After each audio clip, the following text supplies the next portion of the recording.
Aventure dangereuse. Des hommes étaient en voyage. En chemin, ils s'arrêtèrent chez des anthropophages. Quand ceux-ci les virent la nuit, ils se mirent à se réjouir, les saisirent tous et les emprisonnèrent dans des cages de fer, 2 par 2 dans chaque cage.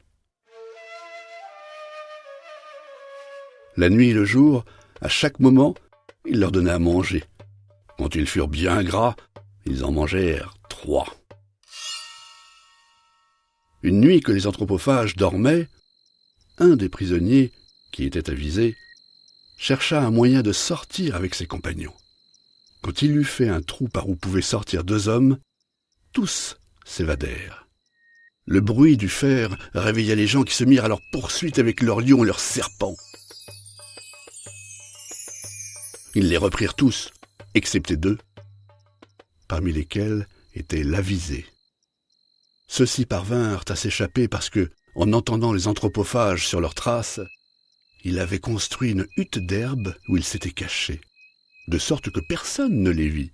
Quand leurs ennemis furent partis, ils enlevèrent l'herbe et s'endormirent. À son réveil, l'avisé s'aperçut qu'un lion avait dévoré son compagnon.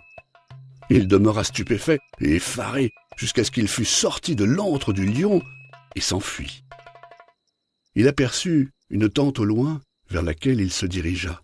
Il y vit une femme qui lui dit « Sois le bienvenu et le bien accueilli ».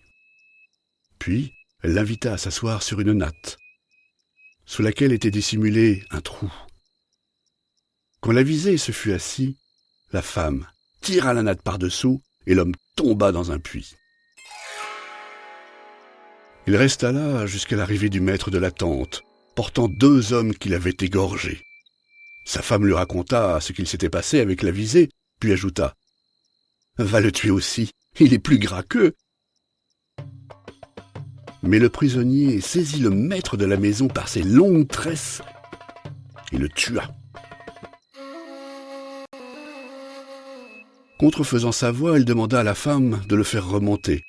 Celle-ci obéit, croyant qu'il s'agissait de son mari. À la vue de l'avisé, elle fut prise de terreur. Celui-ci l'obligea à lui livrer tout ce qu'il possédait en fait d'ornements, d'argent, de parures, d'esclaves, de chameaux, de moutons et de brebis. Elle lui donna tout cela, et il put revenir vers les siens.